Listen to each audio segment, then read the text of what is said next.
Well, thank you very much. I am glad and highly elated that I'm part of this celebration today. Birthday of President Goodluck Ebele Jonathan, and also the 10 years of his foundation. As all know, Jonathan is a man of peace. He is the greatest democrat of our time, because in contemporary history, there was no African leader that voluntarily relinquished power and accepted the verdict of the people. And he's a man of peace in the sense that Jonathan, when president, had been a listening president. First, you know, when we demonstrated against him, when he increased fuel price,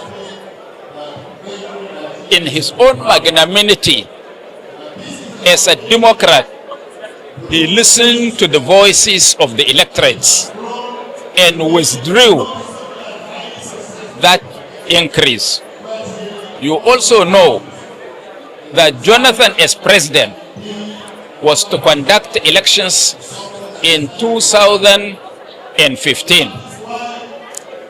When the security in the country was not palatable, he had the magnanimity to postpone that election and stepped it down by 6 weeks. Most African presidents could have used that chaos to declare themselves president of the country. And you all know that Jonathan also, as president, even before the elections and counting was concluded, he had the large heart, having seen the obvious figures against him, called his counterpart and congratulated him for winning an election. I hope Nigerian leaders and contemporary African leaders will emulate this gentleman called President Goodluck Ebele Jonathan. Well, it's not only this government. All governments in Africa, and indeed in the third world, should learn from the lessons, the actions, and the attitudes of President Goodluck Jonathan as a Democrat.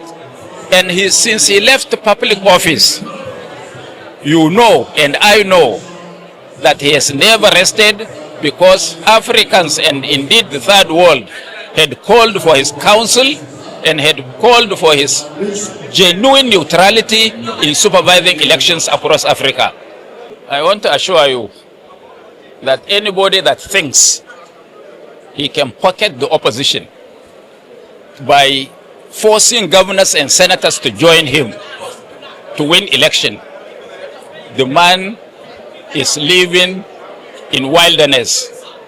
In Nigeria, there would always be opposition, and there would always be people and political parties that can stand up to any situation, including the NNPP.